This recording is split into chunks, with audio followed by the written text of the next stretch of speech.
બોલીએ કૃષ્ણ કનૈયા કી જય। શાસ્ત્રીજી એવં આ દિવ્ય આયોજન જેના મનોરથ બોલીએ કૃષ્ણ કનૈયા।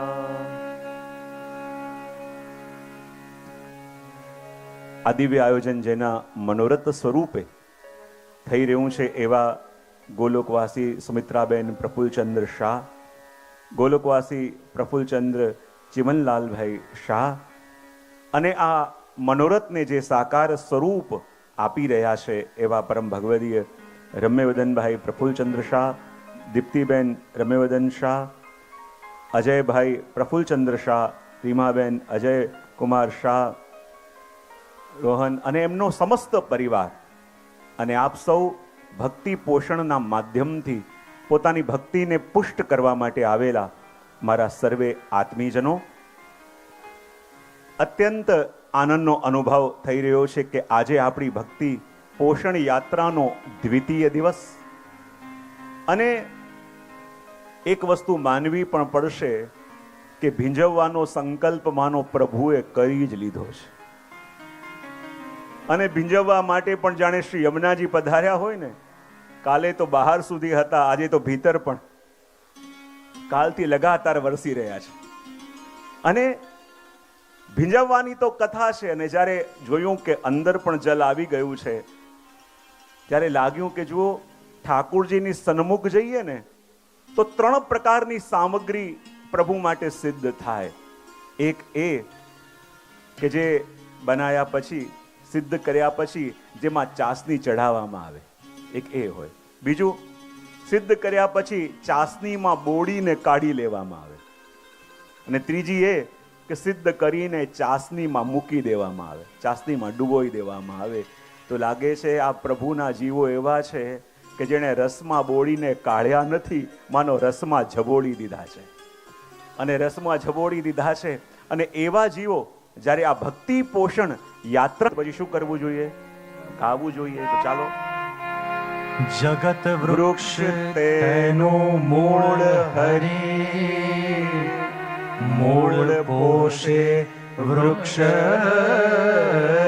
પોષાય, પ્રતિ શાખા જળ સિંચીએ, તેથી તરુવર તૃપ્તિ ન થાય, તૃપ્તિ ન થાય, વૃથા શ્રમ પહોંચે, સમજણ આવે ત્યારે પછી સોચે, મુખ દ્વારા સહુ ઇન્દ્રિય સંતોષે, ભોજન અંગે લેપ્યું કોઈ ન પોષે, સેવો શ્રી કૃષ્ણ કૃપાળુ, સેવો શ્રી કૃષ્ણ કૃપાળુ।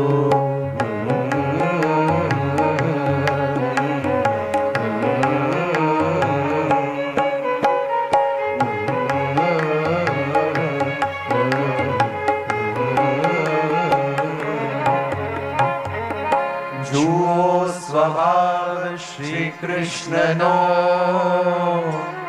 જનના અવગુણ પણ ગુણ જાણે, અવળું પડે અન્ય દેવને, સામું દુઃખ દે શત્રુ પ્રમાણે, પ્રમાણ નહીં ફલ દે તો હે જાય, હરિનું આપ્યું કદી નાશ ન થાય, અમર અલ્પવર અધિક પ્રયત્ન, પ્રભુ કોડી સાઠે દે રત્ન, સેવો શ્રી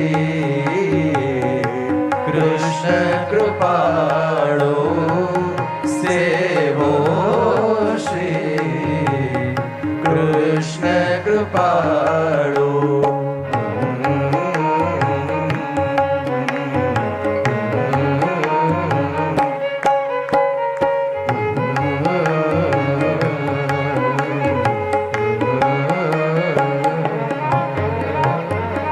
વેણુ પીતા જો તેલ નીકળે, જળ મધ્યે જો નવનીત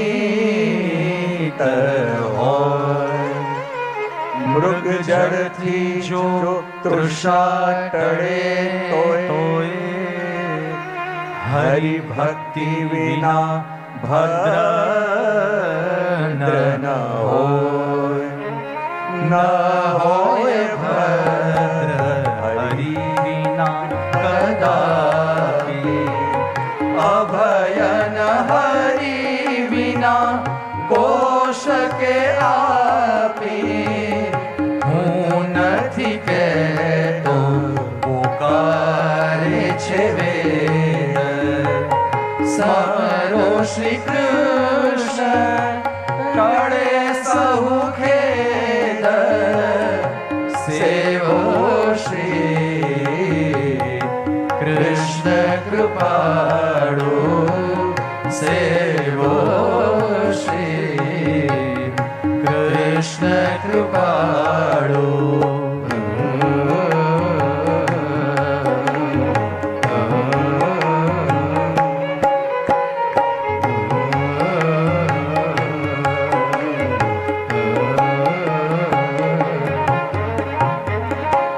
મંત્રાધીન સહુ દેવતા,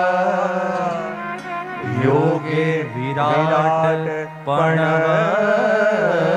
વશ થાય.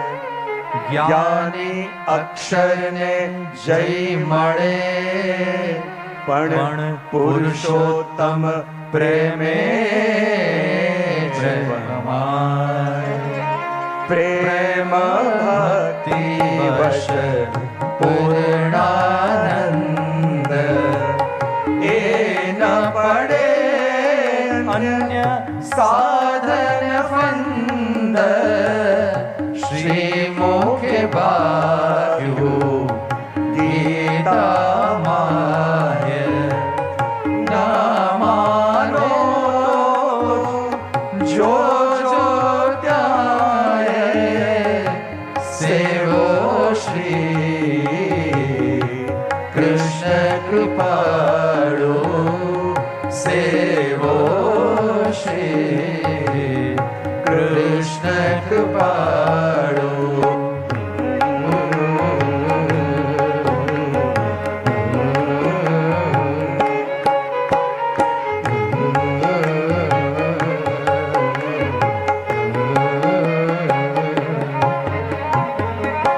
શ્રવણ કીર્તન શ્રી કૃષ્ણનો,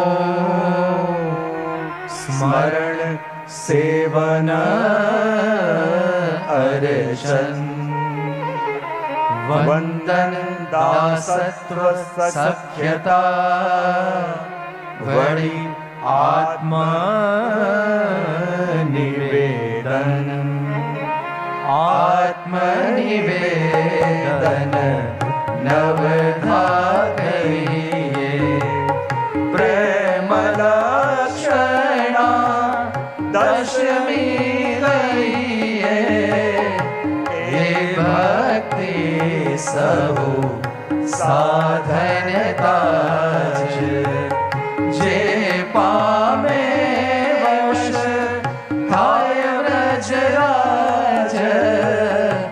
સેવો શ્રી કૃષ્ણ કૃપાળુ સેવો શ્રી કૃષ્ણ કૃપાળુ સેવો શ્રી કૃષ્ણ કૃપાળુ સેવો શ્રી કૃષ્ણ કૃપાળુ.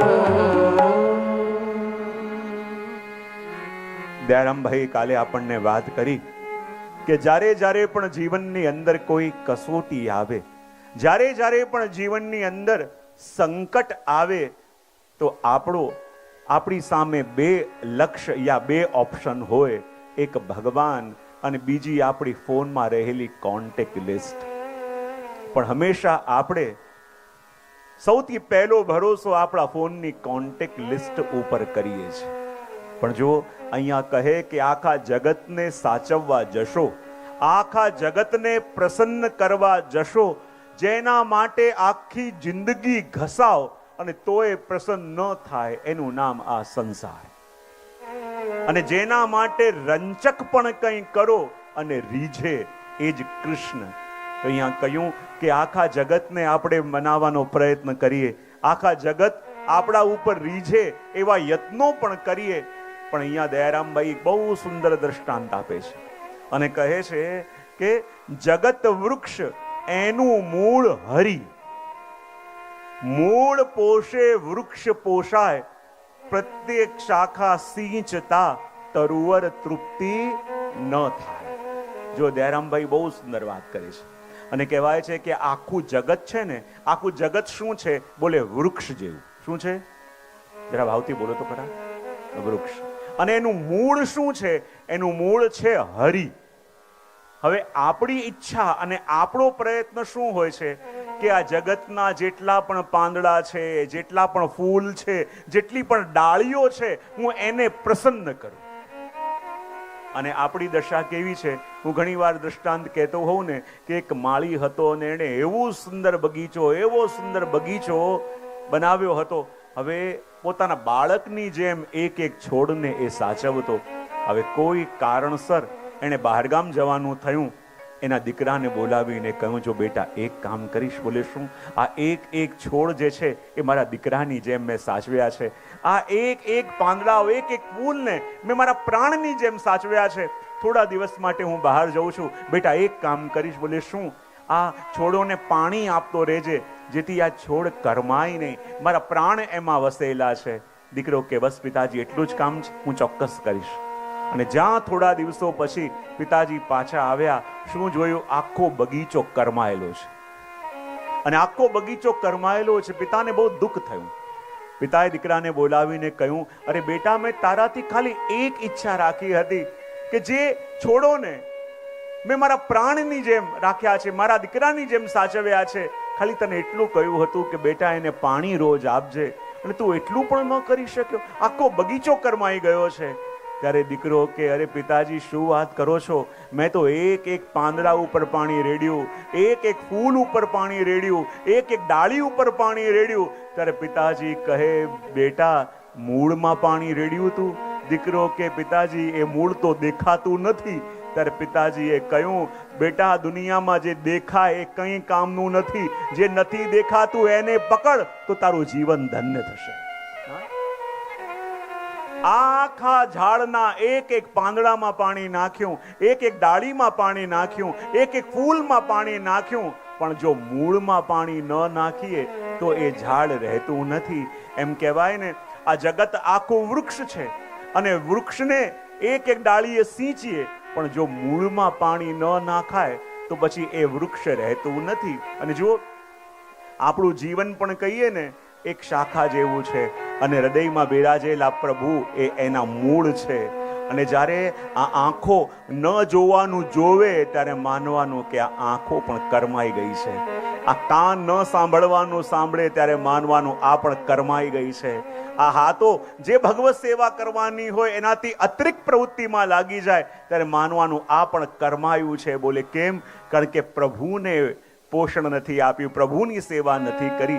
અને એટલે કહ્યું કે જગત વૃક્ષ એનું મૂળ હરિ, મૂળ પોષે વૃક્ષ પોષાય, પ્રત્યેક શાખા સિંચતા તરુવર તૃપ્તિ ન થાય. પેલો પ્રસિદ્ધ પ્રસંગ છે ને કે જ્યારે દ્રૌપદી પાસે પેલું અક્ષય પાત્ર હતું અને પોતે ભોજન કરી લે, એના પછી અક્ષય પાત્રમાંથી કંઈ નીકળે નહીં.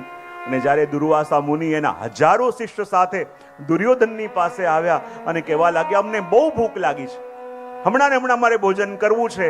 અને ત્યારે દુર્યોધનને લાગ્યું કે આ જ ઉપાય અને આ જ રસ્તો છે કે દુર્વાસા મુનિના શ્રાપથી બધા પાંડવોને સમાપ્ત કરી દો.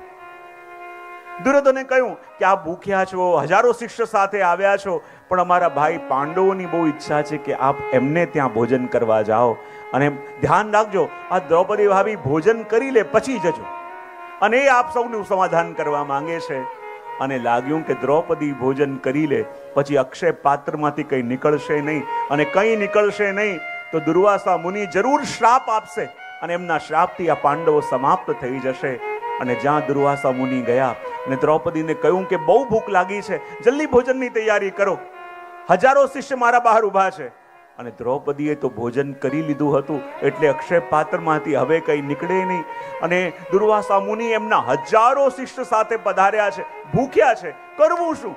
ને જ્યાં દ્રૌપદી મૂંઝાયા, કોઈ ઉપાય ન મળ્યો, ત્યારે દ્વારિકાધીશને યાદ કર્યા અને પ્રભુ ત્યાં પધાર્યા. કહ્યું શું થયું? બોલે હજારો શિષ્ય સાથે દુર્વાસા મુનિ ભોજનની પ્રતીક્ષામાં છે, અને મેં ભોજન કરી લીધું એટલે અક્ષય પાત્રમાંથી હવે કંઈ નીકળશે નહીં, અને જો ભોજન ન કરાયું તો શ્રાપ આપશે, કહીએ શું? ત્યારે ભગવાન કે અક્ષય પાત્ર ક્યાં છે? બોલે એમાં તો મેં ભોજન કરી લીધું છે, હવે કંઈ નહીં નીકળે. બોલે બતાવો તો સહી. અને જ્યાં દ્રૌપદી અક્ષય પાત્ર બતાવ્યું તો ભગવાને જોયું કે એમાં એક ભાજીનું પાંદડું ચોંટેલું છે. અને જ્યાં એ ભાજીનું પાંદડું લીધું અને પ્રભુએ પોતાના મુખમાં પધરાવ્યું, અને મુખમાં પધરાવીને કહ્યું કે જો દ્રૌપદી ત્યાં મને પ્રેમથી ભાજીનું પાંદડું અરોગાયું ને, અને હું આજે તૃપ્ત થઈ ગયો છું. અને જ્યારે હું તૃપ્ત થયો તો સમજી લે જગતના બધા જીવો તૃપ્ત થયા. જાઓ હવે દુર્વાસા મુનિને કહો કે ભોજનની તૈયારી છે, પધારો. દ્રૌપદી કે પ્રભુ અમને મરાવી માખવાના માંગો છો? અહીંયા તો કંઈ છે નહીં, અને આપ કહો છો કે દુર્વાસા મુનિને બોલાવી આવો. ભગવાન કે જાઓ તો ખરા, બોલાવવાનું કહો તો ખરા કે ભોજન તૈયાર છે.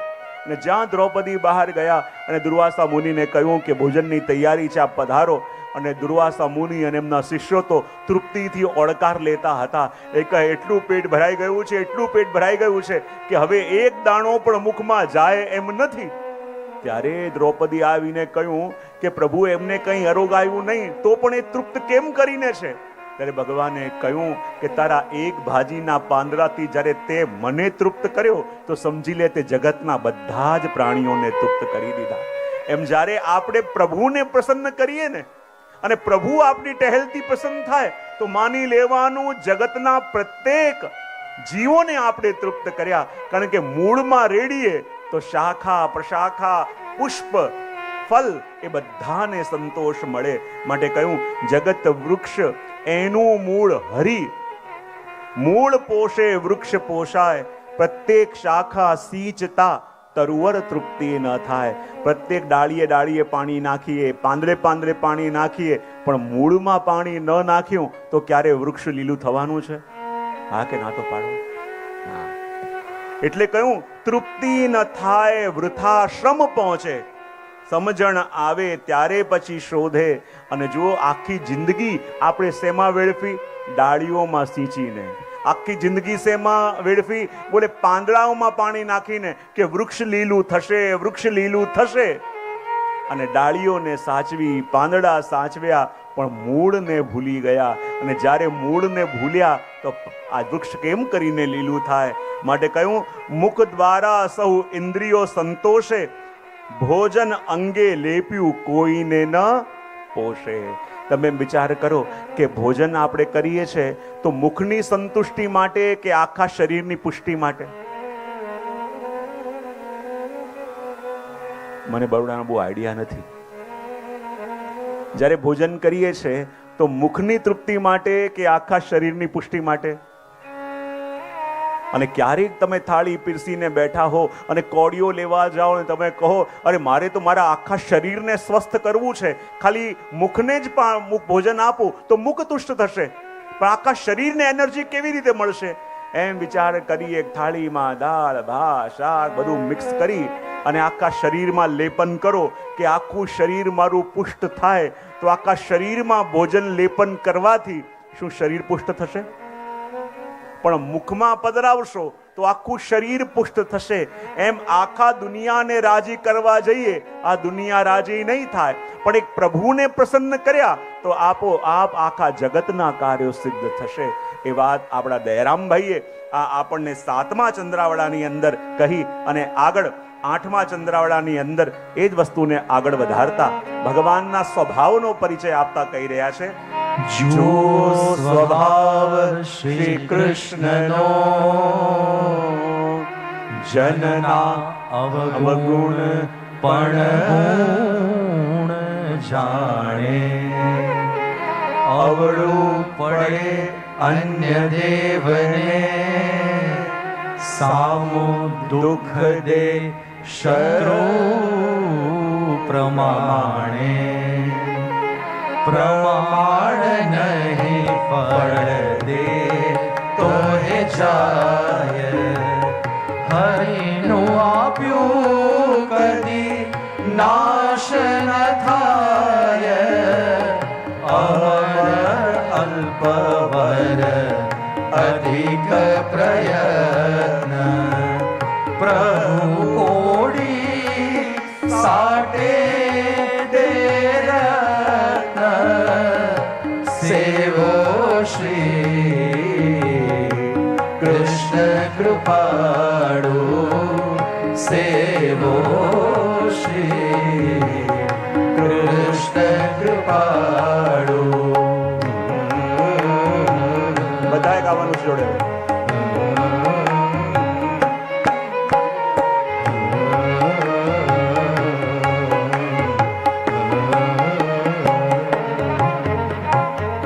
જુઓ સ્વભાવ શ્રી કૃષ્ણનો, આગળ હજી બરાબર અવાજ નથી આવ્યો, ફરી એકવાર.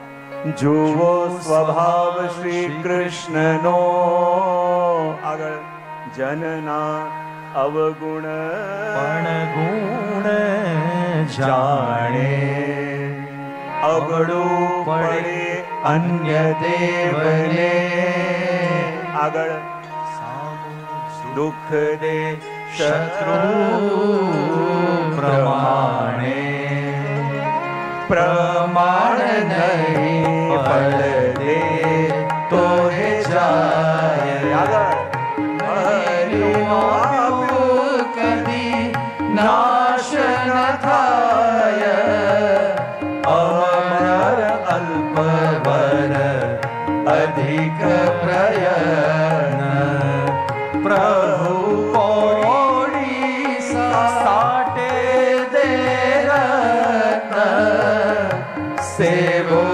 શ્રી કૃષ્ણ કૃપાળુ, સેવો શ્રી કૃષ્ણ કૃપાળુ, સેવો શ્રી કૃષ્ણ કૃપાળુ, સેવો શ્રી કૃષ્ણ કૃપાળુ. જે પ્રભુથી જોડાવાની વાત, જે પ્રભુને ભજવાની વાત દયારામભાઈ કરે છે. સૌથી પહેલા બતાવે છે કે જુઓ તો ખરા, જેનાથી જોડાવાની વાત, જેની સેવા કરવાની વાત હું કરું છું, એનો સ્વભાવ કેવો છે. અને પ્રભુના સ્વભાવનો પરિચય આપીને દયારામભાઈ કહે, જુઓ સ્વભાવ શ્રી કૃષ્ણનો, જનના અવગુણ પણ ગુણ જાણે. જુઓ સ્વભાવ શ્રી કૃષ્ણનો, જનના અવગુણ પણ ગુણ જાણે. જુઓ આપણા પ્રભુનો સ્વભાવ કેવો છે. આપણા અવગુણને પણ ગુણ ગણીને પ્રભુ જોઈ લે છે. બોલે કેવી રીતે? આપણા પ્રભુના સ્વભાવનો પરિચય આપતા કહેવાય ને, ભાગવતજીમાં પણ વર્ણન આવે ને કે જ્યારે પ્રભુના સ્વભાવનો પરિચય કેવી રીતે આપ્યો. અહો બકીયમ સ્તનકાલ કૂટમ, જ્યારે સુખદેવજીને બોલાવવા માટે જ્યારે વ્યાસજીના શિષ્યો ગયા અને પ્રભુના સ્વભાવનો પરિચય આપ્યો કે પ્રભુ કેવા છે, તો કહ્યું અહો બકીયમ સ્તનકાલ કૂટમ. એવા પ્રભુ કે જેની પાસે પેલી પૂતના આવી હતી, શેના માટે? પ્રભુની સેવા કરવા નહીં, પ્રભુને મારવા માટે. અને જે પૂતના ભગવાનની પાસે આવી હતી પ્રભુને સુખ આપવા નહીં, પ્રભુને વિષ આપવા માટે, તો પણ જુઓ તો ખરા અમારા પ્રભુનો સ્વભાવ કેવો. પ્રભુને મારવા માટે આવેલી, પ્રભુને વિષ પાવા માટે આવેલી પૂતનાને પણ ભગવાને મારીને મા યશોદાની ગતિ આપી. ભગવાને એ ન જોયું કે રાક્ષસી મારી પાસે આવી છે, ભગવાને એટલું જ જોયું કે કોઈ પણ છે આવી છે તો મારી ગોપીનું રૂપ લઈને. ભગવાને એ ન જોયું કે મને વિષ પાવા માટે આવી છે, ભગવાને એટલું જ જોયું કે આ પણ એ જ કામ કરવા આવી છે કે જે કામ મારી યશોદા મૈયા રોજ કરે છે.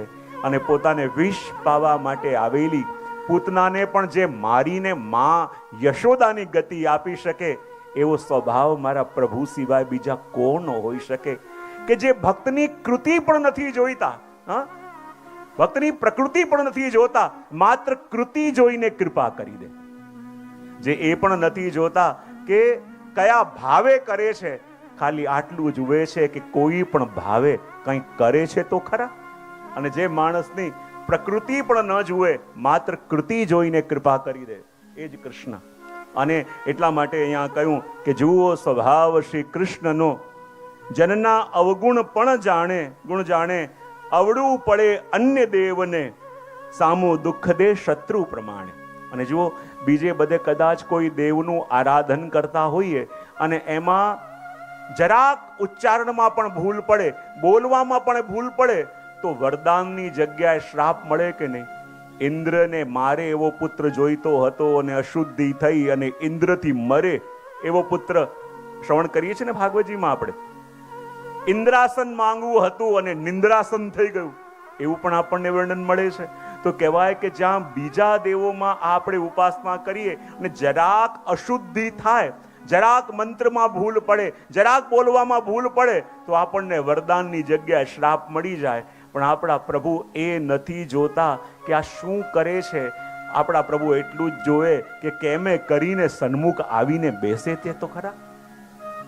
અવડું બોલીએ તો પણ પ્રભુ સીધું સાંભળી લે, એવા આપણા પ્રભુનો સ્વભાવ. નથી પેલો પ્રસંગ આવતો ને આપણે ત્યાં રૂપાપોરિયાનો, કે જે રૂપાપોરિયાને બહાર શ્રીનાથજીની બહાર આખી રાત પહેરો ભરવાની સેવા મળી હતી અને પહેરો ભરે અને સવારે મંગળાના દર્શન કરી અને પછી સુવા જાય, આખી રાત જાગ્યો હોય. અને જ્યારે એક દિવસ મંગળાના દર્શન કરવા ગયા તો ત્યાં ગોવિંદ સ્વામી સુંદર પદ ગાતા હતા કે જાગીએ ગોપાલ લાલ ભોર ભયો પ્યારે. અને જ્યાં આ પદ સાંભળ્યું રૂપાપોરિયાને એટલું સુંદર લાગ્યું, જો કેટલું સુંદર પદ છે. અને પછી તો આખો દિવસ એ જ પદની કડીઓ એમના મનમાં અને એમના મુખમાં ચાલે. હવે રાતે જ્યારે પહેરો ભરવા માટે આવ્યા, નિંદર આવવા લાગી. નિંદર આવવા લાગી તો કયું કોઈએ કીધું હતું કે રાતે નિંદર આવતી હોય તો જોર જોરથી ગાવા લાગો તો નિંદર ના આવે. હવે બીજું કંઈ આવડતું નતું, ગાય શું સુંદર પદ હતું. અને રાતે પહેરો ભરતા હતા અને મોટે મોટેથી ઘાંટા પાડે, જાગીએ ગોપાલલાલ ભોર ભયો પ્યારે, જાગીએ ગોપાલલાલ. આજુબાજુ વાળા જેટલા સૂતા હતા બધા જાગી ગયા કે આને પ્રભુને પોઢાવવાની સેવા મળી છે કે જગાવવાની. અડધી રાતે ગાઈ રહ્યો છે જાગીએ ગોપાલલાલ, જાગીએ ગોપાલલાલ. અને જ્યાં અડધી રાતે ઘાંટા પાડી પાડીને ગાય, થોડા દિવસ સુધી એમને એમ ચાલતું રહ્યું. અને જ્યાં થોડા દિવસ સુધી એમને એમ ચાલ્યું, ફરિયાદ ગઈ ગોવિંદ સ્વામી પાસે કે જુઓ આ તો રોજ રાતે મોટે મોટેથી ઘાંટા પાડી પાડીને ગાઈ રહ્યા છે. અને ત્યારે ગોવિંદ સ્વામી એમને બોલાયા અને કહ્યું કે આખી રાત તમે શું ગાઓ છો? બોલે હું તો આપનું પદ ગાઉં છું. બોલે શું ગાઓ છો? કયો પદ ગાઓ છો? બોલે જાગીએ ગોપાલલાલ ભોર ભયો પ્યારે. ગોવિંદ સ્વામી કહે એ પદ મેં મંગળામાં ગાયું હતું, રાતે અડધી રાતે નહીં. પ્રભુને પોડવા દેવા છે કે નહીં, ખબરદાર કાલથી ગાયું છે તો. અને જ્યાં ગોવિંદ સ્વામીએ ના પાડી અને રૂપાપોરિયા જ્યારે રાતે પહેરો ભરે અને એવું પદ યાદ આવે, કેવું સુંદર પદ હતું. અને જ્યારે ઘાંટા પાડી પાડીને ગાતો હતો એટલે મારી નિંદર ઉડતી હતી અને આજુબાજુ વાળાની ઉડતી હતી. કેવો આનંદ આવતો હતો. અને ગોવિંદ સ્વામીએ ગાવાની ના પાડી, હવે ગાઈ ન શકાય એટલે આખી રાત ગાયું નહીં. અને બીજે દિવસે જ્યારે શ્રી ગુસાઈજી પ્રભુચરણ શ્રીનાથજી બાવાને જગાવવા ગયા તો શું જોયું? શ્રીનાથજી બાવાના નેત્ર અરુણ છે. ગોવિંદ સ્વામી શ્રી ગુસાઈજી કહ્યું, પ્રભુ આપના નેત્ર લાલ લાલ કેમ લાગી રહ્યા છે? તો શ્રીનાથજી કે આખી રાત હું સૂતો નતો. બોલે કેમ? બોલે આટલા દિવસથી મારી ટેવ પડી ગઈ હતી, જ્યાં સુધી મારો રૂપાપુરિયા લોરી ન ગાય ત્યાં સુધી મને નિંદર ના આવે, અને ગોવિંદ સ્વામી એમને ગાવાની ના પાડી એટલે હું આખી રાત સૂઈ ના શક્યો. શ્રી ગુસાઈજી ગોવિંદ સ્વામીને બોલાવ્યા અને કહ્યું, તમે રૂપાને ગાવાની ના કેમ પાડી? ગોવિંદ સ્વામી કે ના એટલા માટે પાડી કૃપાનાથ કે અડધી રાતે ઘાંટા પાડી પાડીને ગાતો હતો કે જાગીએ ગોપાલલાલ, જાગીએ ગોપાલલાલ, એટલે ના પાડી.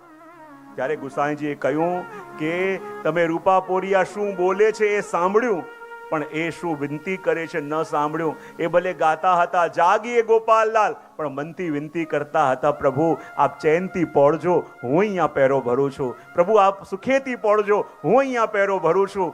તમે બધાએ એમના શબ્દો સાંભળ્યા, પણ શ્રીનાથજી બાબાએ એની વિનંતી અને એના ભાવ સાંભળ્યા. કાલથી રૂપાપુરિયા જે ગાય જેવું ગાય એને ગાવા દેજો. તો આપણા પ્રભુ કેવા છે જુઓ સ્વભાવ શ્રી કૃષ્ણનો, કે જનના અવગુણ પણ ગુણ જાણે. આપણી કરેલી ભૂલને પણ આપણા પ્રભુ ઉત્તમ માનીને સ્વીકારે છે કે અવળું પડે અન્ય દેવને, સામું દુઃખ દે શત્રુ પ્રમાણ, પ્રમાણ નહીં ફળ દે તો પણ જાય. જો સુદાસજી પણ કહે છે ને કે આપણા પ્રભુનો સ્વભાવ કેવો, બોલે માણસનો સ્વભાવ કેવો ને પ્રભુનો સ્વભાવ કેવો. તો સુદાસજી કહે દેખો દેખો હરિજુ કો એક સ્વભાવ, રાઈ જીતી સેવા કો ફલ માનત મેરુ સમાન. આપણા પ્રભુનો સ્વભાવ કેવો, કોઈ રાઈ જેટલી સેવા કરે તો પણ ભગવાનને મેરુ જેવી લાગે, અને આપણો સ્વભાવ કેવો, કોઈ આપણને મેરુ આપી દે તો એ બધાને ખબર છે. અને જુઓ રાઈ જેટલી જેવાને એટલે તો કહ્યું કે જો અમર અલ્પવર અધિક પ્રયત્ન, પ્રભુ કોડી સાટે દે રત્ન. કે કોઈ કોડી પણ ધરે ને એના બદલામાં પણ પ્રભુ એની કોડીને પણ રત્ન બનાવી દે. જ્યારે સુદામા પણ પ્રભુની પાસે ગયા, તાંદુલ લઈને ગયા, અને પ્રભુએ એ તાંદુલના બદલામાં એમને કેવું રાજ્ય આપી દીધું અને કેટલી સમૃદ્ધિ આપી દીધી, ફળના બદલામાં પણ રત્ન બનાવી દીધા. એવા એવા પ્રસંગો મળે છે. અને આપણને પણ ખબર નથી હોતી કે જીવનમાં આપણે જે પણ કંઈ પામ્યા છીએ, આપણે તો પ્રભુને કંઈ આપી શક્યા નથી, પણ આપણી રંજક સેવાને પણ પ્રભુએ કેટલી અધિક જાણીને ગ્રહણ કરી છે. જ્યારે એનો અનુભવ આપણે કરીએ ને ત્યારે આપણને લાગે કે આપણે તો ખાલી પ્રભુને પ્રેમ કરવાની વાતો કરીએ છીએ, પણ આ જગતમાં પ્રભુ જેવો પ્રેમ નિભાવતા બીજા કોઈને આવડતું નથી. આપણે ખાલી પ્રેમની મોટી મોટી વાતો કરી શકીએ, પણ પ્રેમ નિભાવવું કોને કહેવાય એ તો આપણા પ્રભુને જોઈએ ત્યારે ખબર પડે. માટે કહું અમર અલ્પવર અધિક પ્રયત્ન, પ્રભુ કોડી સાટે દે રત્ન. અને આપણા પ્રભુ એવા કે અલ્પ પ્રયત્ન કરેલા હોય એને પણ પ્રભુ અલૌકિક કરી દે, એ આપણા પ્રભુનો સ્વભાવ. અને આગળ વર્ણન કરતા 9મા ચંદ્રવડાની અંદર દયારામભાઈ કહી રહ્યા છે, વેલું પીતા જો તેલ નીકળે, જળ મધ્યે જો નવનીત હોય, મૃગ જળથી જો તૃષા ટળે તોય, હરિ ભક્તિ વિના ભદ્ર ન હોય, ન હોય ભદ્ર હરિ વિના કદાપી, અભયન હરિ વિના કોશકે આપી. હું નથી કહેતો પોકારે છે વેદ, સ્મરો શ્રી કૃષ્ણ ટળે સૌ ખેદ, સેવો શ્રી કૃષ્ણ કૃપાળુ, સેવો શ્રી કૃષ્ણ કૃપાળુ.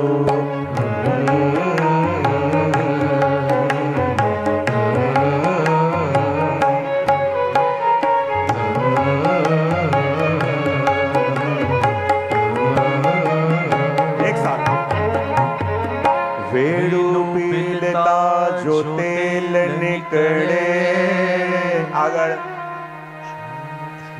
જો નવનીત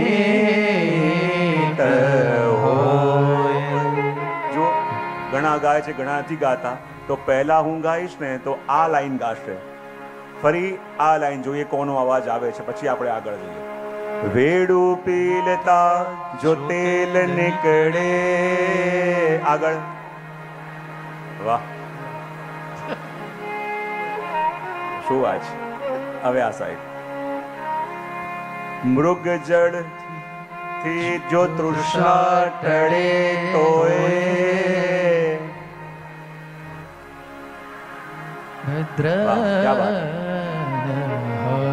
ન હોય ભદ્ર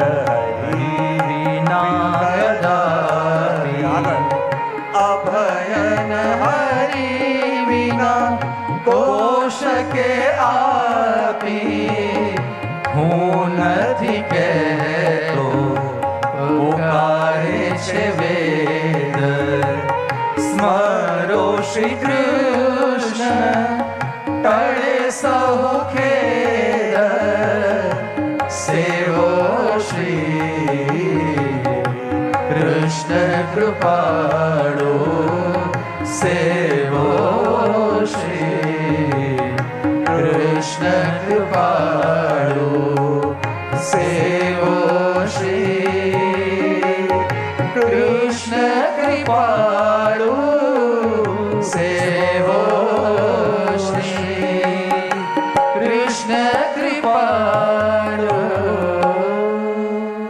જો આ 9મા ચંદ્રાવડાની અંદર દયારામભાઈ આપણને બતાવે છે કે આ જીવનમાં પ્રત્યેક મનુષ્ય એમ ચાહે છે કે મને સુખ મળે, અને એ સુખને મેળવવા માટે વ્યક્તિ પ્રયત્નો પણ ઘણા બધા કરે છે. બધું મળે છે, પણ જેના માટે પ્રયત્ન કરે છે એ સુખ ખાલી મળતું. બહુ સરસ. તો અહીંયા કહ્યું કે વ્યક્તિ માત્ર, જીવ માત્ર પ્રયત્ન કરે છે કે અમને સુખ મળે. જે પણ કાર્ય કરે, જે પણ પ્રવૃત્તિ કરે, એકમાત્ર ઉદ્દેશ હોય કે મને સુખ મળે. હવે જેના માટે વ્યક્તિ પ્રયત્ન કરતો હોય તો આજ નહીં તો કાલ મળવું તો જોઈએ કે નહીં? હા કે ના તો પાડે. પણ સુખ મેળવવા માટે બધા પ્રયત્ન કરે છે, પણ એ સુખ મળતું કેમ નથી? તકલીફ એક જ છે. બોલે શું? પેલો રબિયાનો પ્રસંગ આવે છે ને કે પોતાના ઘરની બહાર કંઈ ગોતતી હતી, અને બે મુસાફરો ચાલતા ચાલતા આવ્યા અને આવીને કહે કે બેન શું ગોતી રહી છે? બોલે મારી સોનાની ચેન પડી ગઈ છે. બોલે અમે પણ મદદ કરીએ. બોલે હા. 1.5-2 કલાક સુધી એમણે પણ ગોતાયું, પણ કાંઈ દેખાયું નહીં. ત્યારે પેલા મુસાફરે કહ્યું કે તારી સોનાની ચેન પડી ક્યારે, ક્યાં હતી? તો કે ગામની બહાર. તો અહીંયા કેમ ગોતે છે? બોલે ત્યાં અંધારું છે ને અહીંયા લાઈટ છે. એને જોવા જઈએ તો આપણી પણ દશા કાંઈક એના જેવી છે. વસ્તુ ખોવાઈ છે ક્યાંક અને ગોતીએ છે. જે વસ્તુ મેળવવી છે એ છે ક્યાંક, પણ આપણા પ્રયત્ન બીજે ક્યાંક ચાલી રહ્યા છે. અને જે વસ્તુ જ્યાં હોય ત્યાં ગોતવા ન જઈએ તો એ વસ્તુ આપણને ક્યાંથી પણ મળી શકતી નથી. તો જીવ માત્ર સુખ મેળવવાનો પ્રયત્ન કરે છે, જીવ માત્ર આનંદ મેળવવાનો પ્રયત્ન કરે છે, પણ આનંદ મળતો કેમ નથી? તો અહીંયા દયારામભાઈ એનો ઉપાય આપણને બતાવે છે અને કહે છે કે વેડું પીલતા જો તેલ નીકળે, જળ મધ્યે જો નવનીત હોય. હવે જો તમે એમ વિચાર કરો કે હું મારા પ્રયત્નથી કે મારા સાધનોથી કે મારી ઉપલબ્ધિઓથી જીવનમાં મારે જે સુખ મેળવવું છે એ હું મેળવી લઈશ. ભગવાનના વિના હું જીવનમાં શાંતિ મેળવી લઈશ. તો દયારામભાઈ દ્રષ્ટિકોણ આપે છે અને કહે છે કે વેડું પીલતા જો તેલ નીકળે. યાની તમે ક્યારેક ગલ્ફ તરફ ગયા હો અને વિચાર કરો કે અહીંયા તો બહુ ઓઇલ નીકળે છે અને બહુ ઓઇલ નીકળે છે, ને જ્યારે ત્યાં ડેઝર્ટમાં ગયા હતા, રણમાં ગયા હતા, તો વિચાર કર્યો થોડા આ રેત છે એટલે અહીંયા બહુ તેલ નીકળે છે, અને થોડા કોથળા ભરીને રેત અહીંયા વડોદરા લઈ આવ્યા. રેત ભરીને લઈ આવ્યા અને વિચાર કર્યો કે ત્યાં એટલું રેત છે, એમાંથી ઓઇલ નીકળે છે, તો આપણે પણ પ્રયત્ન કરીએ અને બધા રેતના ઢગલા ઘરમાં કરી અને મિક્સર ગ્રાઇન્ડરમાં તમે રેતને ફેરવો કે આમાંથી તેલ નીકળશે, તેલ નીકળશે. તો તેલ નીકળશે ખરા? હા. વેડું પીલતા જો તેલ નીકળે, જળ મધ્યે જો નવનીત હોય. અને તમે કહો કે જુઓ આ દહીં અને છાછને મથીએ તો અંદરથી માખણ નીકળે. બોલે પહેલા દહીં હતું પણ માખણ ન નીકળ્યું, પણ એમાં પાણી ભેળવ્યું અને પાણી ભેળવ્યું અને પછી મંથન કરીએ છે તો માખણ નીકળે છે. એનો મતલબ એમ કે માખણ પાણીમાં હશે. અને એમ વિચાર કરી તમે પાણીને આખી જિંદગી મથ્યા કરો તો શું એમાંથી માખણ નીકળશે? તો પહેલા કહ્યું વેડું પીલતા જો તેલ નીકળે, જળ મધ્યે જો નવનીત હોય અને મૃગજળથી જો તૃષ્ણા ટળે. તમે એકલા રણમાં જતા હો અને બહુ તરસ લાગી હોય તો ત્યાં તમને સામે જલ છે એવો આભાસ થાય ને, જેને મૃગજળ કહેવાય. એ મૃગજળ બધાને રણમાં દેખાય, પણ આજ સુધી કોઈની પણ તૃષા કે કોઈની પણ પ્યાસ પેલા મૃગજળે શાંત કરી છે ખરા? હા કે ના તો પાડો. તો કે મૃગજળથી જો તૃષ્ણા ટળે તોય હરિભક્તિ વિના ભદ્ર ના હોય. જો અહીંયા કહ્યું કે રેતને તમે ગ્રાઇન્ડ કરો કે રેતને તમે પી લો તો એમાંથી ક્યારેય પણ તેલ ન નીકળે. પણ દયારામભાઈ કહે એકવાર માની લો કે તેલ કે રેતને વળતા વળતા માનો એમાંથી તેલ પણ નીકળી ગયું. પાણીનું મંથન કરીએ તો જલમાંથી ક્યારેય પણ નવનીત નીકળતું નથી. દયારામભાઈ કે એકવાર માની લો કે પાણીનું મંથન કરતા કરતા એમાંથી માખણ નીકળ્યું, અસંભવ સંભવ થયું. મૃગજળથી કોઈની પ્યાસ ન મટે. દયારામભાઈ કે એકવાર માની લો કે મૃગજળથી પણ કોઈની પ્યાસ મટી. આટલા અસંભવ સંભવ થયા પણ તોય હરિભક્તિ વિના ભદ્ર ન હોય. પણ જ્યાં સુધી પ્રભુની ભક્તિ હૃદયમાં નથી આવી, જ્યાં સુધી પ્રભુની પ્રીતિ હૃદયમાં નથી જાગી, ત્યાં સુધી મનુષ્યનું કલ્યાણ કોઈ પણ હિસાબે આ જગતમાં થઈ ન શકે. પ્રભુની ભક્તિ મળે ત્યારે જીવનમાં ધન્યતા આવે. પ્રભુમાં પ્રીતિ થાય ત્યારે માનવાનું કે આ જીવન ધન્યતા તરફ જઈ રહ્યું છે. ન હોય ભદ્ર હરિ વિના કદાપી, અભય ન હરિ વિના કો શકે આપી. અહીંયા પ્રભુ કહી રહ્યા છે કે દયારામભાઈ કહી રહ્યા છે કે જુઓ પ્રભુની ભક્તિ વિના ક્યારે પણ કલ્યાણ ન થાય. વિદુરજી પણ મૈત્રેયજીને પૂછે છે ને કે જીવ માત્ર સુખની પ્રાપ્તિ માટે પ્રયત્ન કરે છે પણ જીવનમાં સુખ તો મળતું નથી, વધારામાં વધારે દુઃખી થતો જાય છે, એવું કેમ? ત્યારે એમણે પણ એક જ વસ્તુ કહી કે જીવ માત્ર સુખ મેળવવાનો પ્રયત્ન કરે છે પણ જ્યાં સુખ છે ત્યાં જતો નથી. જ્યાં ખાલી સુખનો આભાસ છે ત્યાં આશા રાખીને બેઠો હોય છે. હા, હું ઘણી વાર કહું ને કે અહીંયા તમે કોઈ શાકભાજીની દુકાનમાં જાઓ અને ત્યાં જઈને એમ કહો કે સારો હીરાનો સેટ બતાવજો, તો બતાવશે? મને વડોદરાનો બહુ આઈડિયા નથી. અહીંયા કોઈ શાકભાજીની દુકાનમાં જાઓ અને ત્યાં જઈને એમ કહો કે સારો હીરાનો સેટ બતાવજો, તો બતાવશે? હા, કેમ નહીં બતાવે? કારણ કે જે વસ્તુ તમે ત્યાં મેળવવા ગયા છો એ વસ્તુ ત્યાં છે જ નહીં, અને ત્યાં છે જ નહીં તો તમને મળશે કેવી રીતે? અને એ જ રીતે આપણે પણ જગતમાં આ સુખ શાંતિ મેળવવા માટે એવી જગ્યાએ જઈએ છીએ કે જ્યાં સુખ છે જ નહીં, અને જ્યાં છે જ નહીં તો ત્યાંથી તમને મળશે કેવી રીતે? અને એટલે અહીંયા કહ્યું કે ન હોય હરિભક્તિ વિના ભદ્ર કદાપી, કે જ્યાં સુધી પ્રભુની ભક્તિ હૃદયમાં જાગી નથી, જ્યાં સુધી પ્રભુથી જોડાયા નથી, જ્યાં સુધી જીવનમાં પ્રભુને પોતાના જીવનનો એક અંગ બનાવ્યો નથી, ત્યાં સુધી જીવનમાં સાચું કલ્યાણ કે સાચો આનંદ ક્યારે મળી ન શકે. કારણ કે જુઓ, ભગવાને તમને અહીંયા મોકલ્યા છે એની સેવા માટે, અહીંયા આવ્યા છો એનાથી જોડાવા માટે, અને અહીં આવીને બધું કર્યું પણ જેના માટે આવ્યા એ ન કરીએ તો ક્યારે પણ મનમાં શાંતિ મળે? હા, અને એટલા માટે કહ્યું કે દયારામભાઈએ કહ્યું કે ન હોય ભદ્ર હરિ વિના કદાપી, અભય ન હરિ વિના કો શકે આપી. જ્યારે દયારામભાઈએ એટલી મોટી વાત કરી દીધી કે તમે કોઈ પણ સાધન કરો, કોઈ પણ પ્રયત્ન કરો, પણ પ્રભુની ભક્તિ વિના જીવન ધન્ય ન થઈ શકે. પણ દયારામભાઈને ખબર હતી કે એક દિવસ આ કથા થવાની છે. બોલે ક્યાં? બોલે વડોદરામાં. ક્યાં થવાની છે? વડોદરામાં. અને જ્યારે વડોદરામાં કથા થશે અને કથામાં એમ કહેવાશે કે આ બધા સાધન કરો પણ પ્રભુની ભક્તિ વિના જીવન ધન્ય ન થઈ શકે, તો વડોદરાના વૈષ્ણવના મનમાં પ્રશ્ન જાગશે કે આ તો આપે કહ્યું પણ આ ક્યાં લખ્યું છે એવું.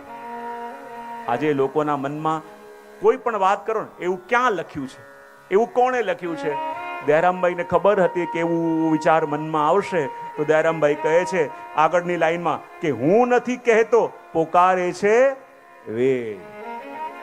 દયારામભાઈ કહે છે કે આ મંતવ્ય મારું નથી, વેદ એમ કહી રહ્યા છે કે હું નથી કહેતો, પુકારે છે વેદ. અને વેદ શું કહે છે? યો યદંશ સતમ ભજેત, કે જે જેનો અંશ હોય એને ભજવો જોઈએ. શું કહ્યું? જે જેનો અંશ હોય એને ભજવો જોઈએ. જેમ અગ્નિ, સૂર્યનો અંશ છે, અગ્નિ જ્યારે ઉઠે તો ક્યાં જાય? ઉપર તરફ. હા, એમ માટીના ગોલાને ઉઠાવીને નાખો તો ક્યાં જશે? બોલે નીચે તરફ જશે. તમને લાગશે કે આ તો ગુરુત્વાકર્ષણ છે, પણ ગુરુત્વાકર્ષણ શબ્દને જ વિચારો તો ગુરુ પ્રત્યે લઘુનું આકર્ષણ એને કહેવાય ગુરુત્વાકર્ષણ. એમ આપણે પણ પ્રભુનો અંશ છીએ, તો જેમ અંશી પ્રત્યે અંશ સહજ રીતે ખેંચાય એ રીતે આપણે પણ પ્રભુની ભક્તિ માટે અહીંયા આવ્યા છીએ. એ વાત અહીંયા 9મા ચંદ્રવાડાની અંદર દયારામભાઈ કહે છે અને આગળ 10મા ચંદ્રવાડામાં એ જ વાતને આગળ વધારતા કહી રહ્યા છે. મંત્રાધીન સહુદેવતા યોગે વિરાટ પણ વશ થાય, જ્ઞાની અક્ષરને જય મળે પણ પુરુષોત્તમ પ્રેમે પમાય. પ્રેમ ભક્તિ વશ પૂર્ણાનંદ એ ન પડે અન્ય સાધન ફંદ. શ્રી મુખે ભાગ્યું ગીતા માહે, ન માનો તો જો સેવો શ્રી કૃષ્ણ કૃપાળુ.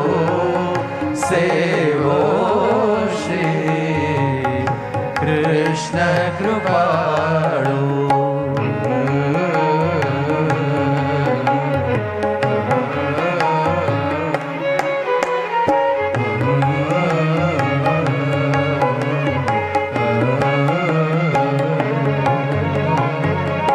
મંત્રાધીન સહુદેવતા. આગળ વિરાટ પણ વશ થાય, જ્ઞાની અક્ષરને જય મળે પણ પુરુષોત્તમ પ્રેમે જ પમાય. પ્રેમ ભક્તિ વશ પૂર્ણાનંદ. આગળ એ ન પડે અન્ય સાધન ફંદ. શ્રી મુખે ભાગ્યું ગીતા માય. આગળ ન માનો તો જો ત્યાં સેવો શ્રી કૃષ્ણ કૃપાળુ. સેવો શ્રી કૃષ્ણ કૃપાળુ. સેવો શ્રી કૃષ્ણ કૃપાળુ. સેવો શ્રી કૃષ્ણ કૃપાળુ. 10મા ચંદ્રવડાની અંદર અહીંયા દયારામભાઈ કહી રહ્યા છે કે મંત્રાધીન સહુદેવતા. જો આ જગતમાં કોઈને પણ પ્રાપ્ત કરવા હોય યા કોઈને પણ વશ કરવા હોય તો એની વીકનેસ યદી ખબર હોય તો એ વશ થઈ જાય કે ન થઈ જાય? હા કે ના તો પાડે? બહુ સરસ. તો અહીંયા કહ્યું કે કોણ કોને આધીન છે. અને જેને આધીન હોય આપણે એનો આશ્રય કરીએ તો એ આપણા આધીન થઈ જાય, આપણા વશ થઈ જાય. તો કહ્યું કોઈ પણ દેવોને પ્રસન્ન કરવા હોય તો કહેવાય દેવતા કોને વશ છે? તો કહ્યું મંત્રાધીન સહુ દેવતા. જેટલા પણ દેવતાઓ છે એ દેવતાઓ શેને આધીન છે? બોલે મંત્રોને આધીન. શેને આધીન? જરા ભાવથી બોલો તો ખરા. અને મંત્રોને આધીન એનો મતલબ શું?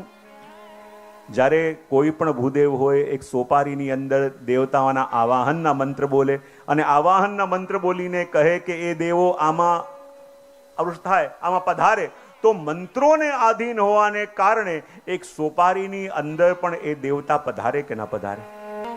કારણ કે દેવતાઓ મંત્રોને આધીન, અને મંત્રોને આધીન તો જ્યારે એમના આવાહનના મંત્રો બોલવામાં આવે ત્યારે દેવતાઓને આવવું પડે. તો કયું મંત્રાધીન સહુ દેવતા યોગે વિરાટ પણ વશ થાય.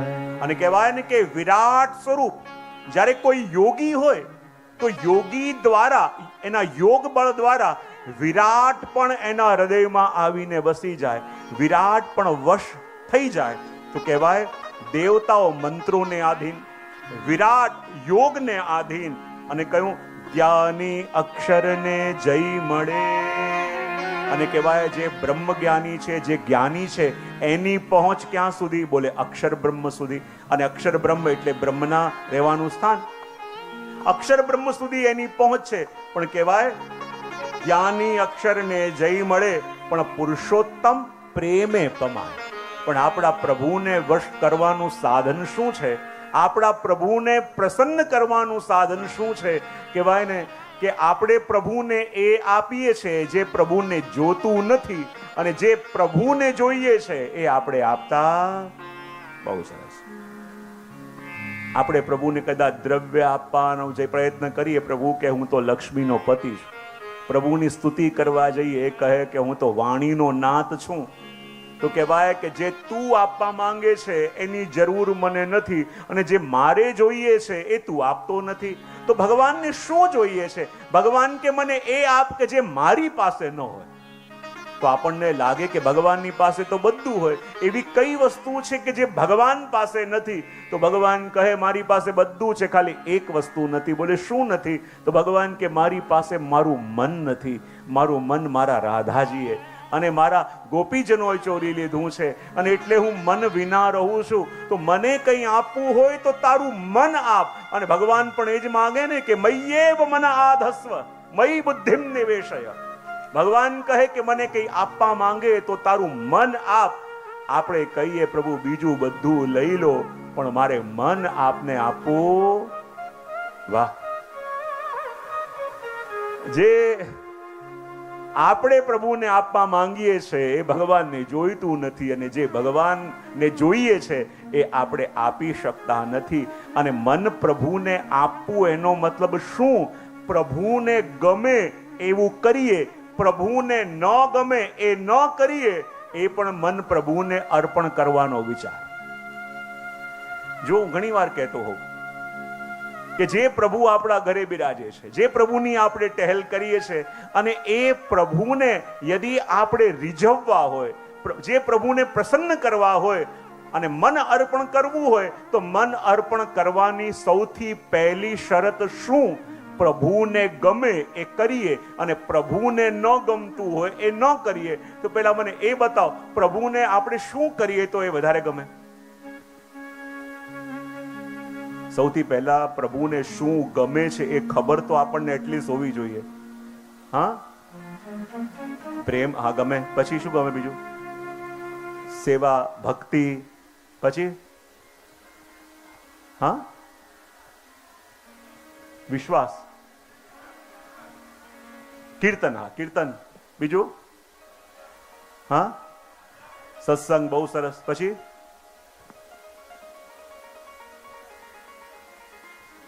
ભગવત સ્મરણ, હા સમર્પણ, બહુ સરસ. પછી હા સેવા, બહુ સરસ. ચલો હવે કઈ વસ્તુ પ્રભુને ન ગમે આપણે જે ઘરમાં કરતા હોઈએ? દ્વેષ, પછી હા, દ્વેષ, પછી ક્રોધ, પછી ધુમાડો. કોણ ધુમાડો કરે છે ઘરમાં? પછી અન્યાશ્રય, પછી ઈર્ષા. આ લિસ્ટ કેટલી લાંબી આવી રહી છે બધી. બરાબર. પ્રભુને જે ગમે અને પ્રભુને જે ન ગમે.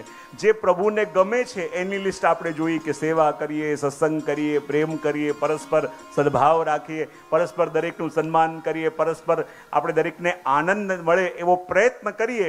એ બધું પ્રભુને ગમે. અને પ્રભુને શું ન ગમે? બોલે ઘરમાં ક્લેશ કરીએ, દ્વેષ કરીએ, ક્રોધ કરીએ, ઈર્ષા કરીએ, એ પ્રભુને ન ગમે. તો પ્રભુને જે ગમે એ લિસ્ટ પણ આપણે જોઈ અને જે ન ગમે એ લિસ્ટ પણ આપણે જોઈ. પણ મને બતાવો, બંનેમાંથી વધારે ફેમિલિયર કઈ લિસ્ટ લાગે છે? હા, પ્રભુને જે ગમે છે એ આપણે કરી શકતા નથી. પ્રભુને જે નથી ગમતું એ એકે દિવસ કર્યા વિના રહેતા. શું વાત છે? પ્રભુને જે નથી ગમતું એ એકે દિવસ કર્યા વિના રહેતા નથી. અને પાછા કહીએ છે કે પ્રભુમાં મન લગાવવું છે. મન લગાવવાની પહેલી શરત એ, જે એને ગમે એ કરતા થઈએ. જે એને ગમે એ રીતે આપણે રહીએ અને એને ન ગમતું હોય એનાથી બચીએ તો પછી મન પ્રભુમાં લગાવાય. એને નથી ગમતું એ બધું આપણે કરીએ છીએ અને એને જે ગમે છે એ કરવાથી આપણે બચીએ છીએ તો આપણું મન એમાં લાગે કેવી રીતે? જુઓ, આપણને બધી ખબર હોય છે કે આપણા ઘરના લોકોને શું ગમે, શું ન ગમે. અહીંયા સુધી કે બાજુવાળાને પણ શું ગમે કે શું ન ગમે આપણને ખબર હોય છે. કોઈ ટીવીનો અવાજ વધારે કરે ને તો તરત કહીએ, અરે બાજુવાળાને નહીં ગમે, અવાજ ઓછો કર. એને શું ગમે, એને શું ન ગમે એ પણ આપણને ખબર હોય છે. પણ આપણા પ્રભુ જે આટલા વર્ષોથી આપણા ઘરે બિરાજ્યા છે, એને શું ગમે છે અને એને શું નથી ગમતું એ હજી સુધી આપણે જાણી શક્યા નથી. તો પછી આપણો પ્રેમ કેવો? એને જે ગમે છે એ આપણે કરી શક્યા નથી અને એને જે નથી ગમતું એ આપણે મૂકી શક્યા નથી. તો પછી કયા આધારે આપણે પ્રભુ સાથે આપણા પ્રેમનો દાવો કરીએ છીએ? અને એટલા માટે તો કહ્યું કે જુઓ, મંત્રાધીન સહુ દેવતા, યોગે વિરાટ પણ વશ થાય. જ્ઞાની અક્ષરને જઈ મળે પણ પુરુષોત્તમ પ્રેમે પમાય. અને પુરુષોત્તમ પ્રેમે પમાય. જેની પાસે કદાચ જ્ઞાન નથી, જેની પાસે કોઈ આવડત નથી, પણ જેની પાસે પ્રેમ હોય ને, ભગવાન ક્યારે એના વશ થઈ જાય ખબર ન પડે. મોટા મોટા યોગીઓ હિમાલયમાં બેસીને હજારો વર્ષ તપસ્યા કરે, ભગવાનની ઝલકે ન મળે, પણ કોઈ શબરીના હૃદયમાં પ્રેમ પ્રગટે તો ભગવાન એનું ઘર ગોતતા ગોતતા સામેથી પધારે. જ્યાં પ્રેમ પ્રગટે ત્યાં ભગવાનને બોલાવવા ન પડે, ભગવાન ગોતતા ગોતતા આવે. જ્યાં સુધી પ્રેમ પ્રગટ્યો નથી ત્યાં સુધી ગોતવું પડે કે ભગવાન છે એનું શું પ્રમાણ. પણ જ્યાં પ્રેમ પ્રગટે તો ભગવાન આવીને વારે વારે પ્રમાણ આપે કે જો હું તારી ભેગો છું, જો હું તારી સાથે છું. ભગવાનના પ્રમાણ ગોતવા ન પડે, ભગવાન પોતે આવીને પ્રમાણ આપે, જો હું તારી સાથે છું. એવા એવા કાર્યો અટવાયેલા હોય, આપણને લાગે કેમ થશે, કેમ થશે, અને પ્રભુ આવીને એ કાર્યને સાધી દે. એ અશક્ય દેખાવાનું કાર્ય એવા ગુચવાયા હોઈએ અને પ્રભુ એ કાર્યને સાધીને પ્રમાણ આપે કે હું તારી સાથે છું. તારે માનવું કે આ સાચા અર્થમાં ભગવાન પ્રેમને વશ છે. માટે કહ્યું કે જ્ઞાની અક્ષરને જઈ મળે પણ પુરુષોત્તમ પ્રેમે પમાય. પ્રેમ ભક્તિ વશ પૂર્ણ આનંદ, એ ન પડે અન્ય સાધન ફંદ.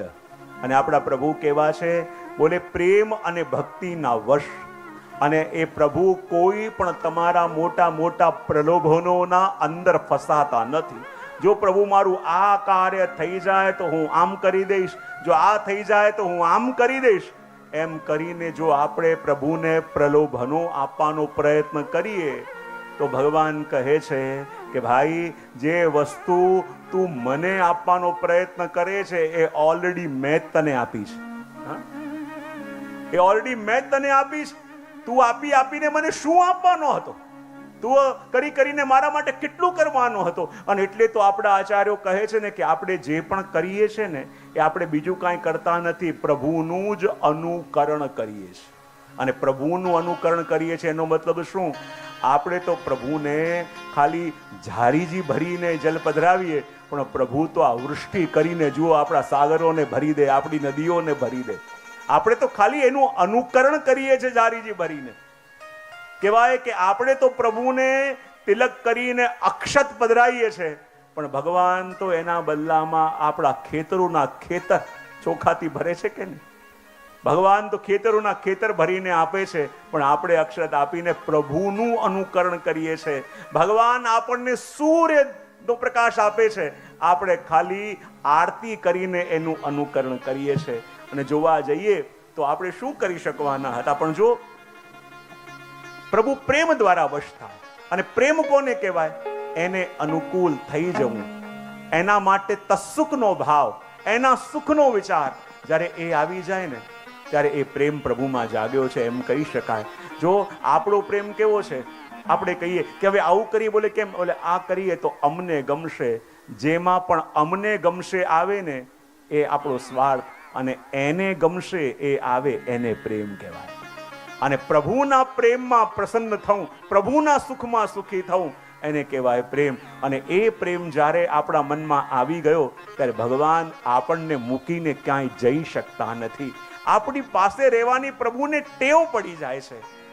અને જો એકવાર પ્રભુ ઉપર ભરોસો અને એકવાર પ્રભુ માટે પ્રેમ આવ્યો ને, ભગવાન સદા માટે જીવના બદ્ધ થઈ જાય. માટે કહ્યું કર્યો કે પહેલા પ્રભુ અમારી પાસે હતા એટલા માટે કે અમારી પાસે રહીને પ્રભુને સુખ મળી રહ્યું છે, અને હવે અમને છોડીને ગયા એટલા માટે કે અમારાથી દૂર જઈને પ્રભુને સુખ મળી રહ્યું છે.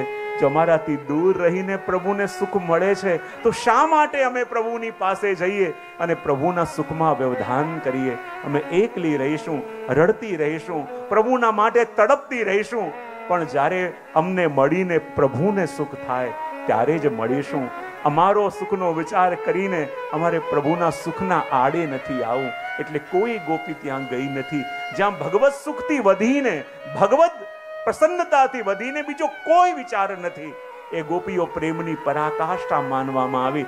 એટલે આ પ્રેમ લક્ષણા ભક્તિના શિરમોર ગોપીજનો કહેવાયા. અને આગળ 13મા ચંદ્રાવડાથી હવે એક એક ભક્તિ, જો આપણે કહેવાય ને કે એક ભક્તિ એ છે કે જેને આપણે સામે ઉભા રહીને જોઈએ, પણ દરેક વસ્તુના અલગ અલગ ડાયમેન્શન જોવાના હોય છે કે નહીં? હા કે ના પાડી? શું ખબર ના પડી મને? શેની હા પાડી? શેનું ડાયમેન્શન? એક વ્યક્તિ યદી સામે ઊભો હોય, તમે એને સામેથી જુઓ અને લાગે કે તમે એને બરાબર જોઈ લીધો, પણ એ વ્યક્તિ ઘણીવાર સામેથી અલગ લાગે, સાઈડમાંથી જુઓ તો અલગ લાગે, પાછળથી જુઓ તો અલગ લાગે. એક જ વ્યક્તિને જોવાના અલગ અલગ એંગલ્સ અને ડાયમેન્શન્સ હોય કે ના હોય? હા, તો એવી રીતે અહીંયા દયારામભાઈએ દરેક ભક્તિને અલગ અલગ ડાયમેન્શનથી જોઈ છે અને એનું વર્ણન કર્યું છે. જાણે એક એક ભક્તિની બધી પરતો ખોલી ખોલીને એ ભક્તિના હૃદય સુધી, એના સોલ સુધી આપણે પહોંચીએ ને એવી રીતે એક એક ભક્તિનું વર્ણન કર્યું છે. તો આગળ 13મા ચંદ્રાવડાથી હવે શ્રવણ ભક્તિનો પ્રારંભ કરે છે. અને શ્રવણ ભક્તિનો પ્રારંભ કરીને વર્ણન કરતા 13મા ચંદ્રાવડામાં કહી રહ્યા છે, નામ કેશવનો કર્ણમાં પડતા સહુ થાય પવિત્ર શરદ ઋતુના સંગથી જેમ નિર્મળ નીર વિચિત્ર વિચિત્ર જળ જાતિ રે જાણો સર્વ સુચિ સદા નામે પ્રમાણો શુદ્ધ સુવર્ણ જેવો અગ્નિ થાય માછે ઉપેવો મેલ ન જાય સેવો શ્રી કૃષ્ણ કૃપાળુ સેવો શ્રી કૃષ્ણ કૃપાળુ.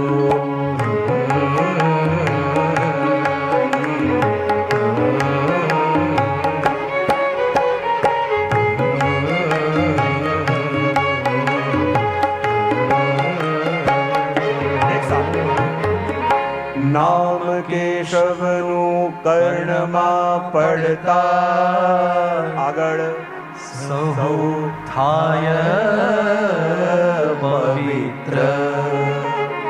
શરદ ઋતુના સંગથી જેમ આગળ નિર્મલ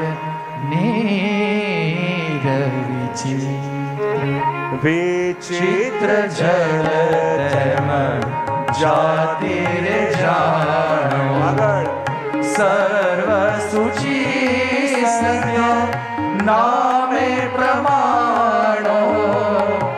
શુદ્ધ સુવર્ણ જેવું અગ્નિએ થાય.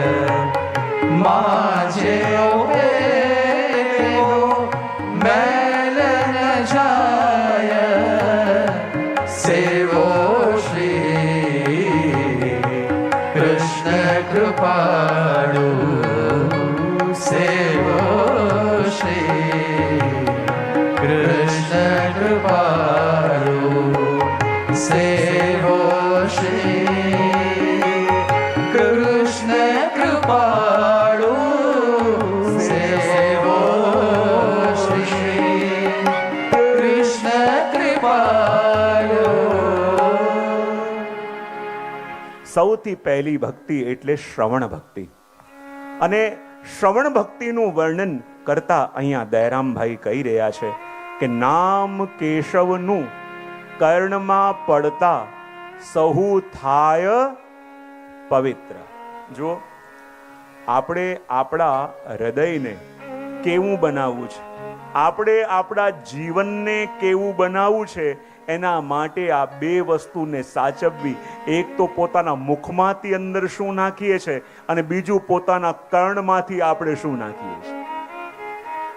આપણે આપણા જીવનને ડસ્ટબિન બનાવવું છે કે ફ્લાવર વોઝ બનાવવું છે એ આપણી ચોઈસ છે. ગામનો કચરો નંખાવો છે કે ભગવદ ગુણગાન નંખાવું છે એ આપણી ચોઈસ છે કે નહીં? હા. અને એટલે કહ્યું કે નામ કેશવનું કર્ણમાં પડતા સૌ થાય પવિત્ર. જ્યારે ભગવદ નામ આપણા અંદર જાય અને એકવાર કર્ણ દ્વારા ભગવદ નામ પ્રવેશ કરે તો જુઓ, ભગવદ નામ અને નામી બંનેમાં કોઈ ભેદ નથી. ભગવદ નામના માધ્યમથી સ્વયં ભગવાન આપણા કર્ણની અંદર પ્રવેશ કરે છે. અને જ્યારે ભગવાન હૃદયમાં પ્રવેશ કરી જાય તો પછી અંદર કોઈ પ્રકારના દોષ રહી ન શકે. જો ભગવદ નામનો પ્રભાવ કેવો કહેવાય ને કે જ્યારે એકવાર એક જંગલની અંદર બધા સંતો આવ્યા હતા અને સંતોએ આવીને એક અનુષ્ઠાન કર્યો હતો અને જેટલા તુલસી પત્ર હોય એ તુલસી પત્રની ઉપર શ્રી કૃષ્ણ ચંદનથી લખી અને પ્રભુનું અર્ચન કરતા હતા. બધા સંતો એ અર્ચન કરીને ત્યાં ચાલ્યા ગયા અને એક ગોવાળિયો એની બકરી ચરાવતો આ સ્થાનમાં આવ્યો અને બકરી ફરતા એક બકરી આગળ ગઈ અને ત્યાં જે તુલસી પત્ર શ્રી કૃષ્ણ લખેલું હતું એ બકરીએ પોતે પોતાની અંદર ઉતારી દીધું. અને જ્યારે કૃષ્ણ નામ અંદર ગયું કહેવાય એ બકરી જ્યારે પાછી પોતાના વાડાની અંદર આવી અને જેટલી પણ બકરીઓ હતી એ મેં કરતી હતી, પણ આ બકરી શ્રી કૃષ્ણ બોલવા લાગી. બધી બકરીઓ કહેવા લાગી, અરે આ શું બોલે છે? આપણે બકરી છીએ, આપણે મેં કરવાનું હોય, પણ એ કૃષ્ણ બોલવા લાગી. ત્યારે બધી બકરીઓને લાગ્યું કે હવે આ આપણા કામની રહી નથી. અને આપણામાંથી પણ જે વધારે ભગવદ નામ, ભગવદ સેવા, ભગવદ ચિંતન, ભગવદ ગુણગાન કરવા લાગે એટલે સમાજના લોકોને પણ લાગે કે હવે આપણા કામના રહ્યા. બહુ સરસ.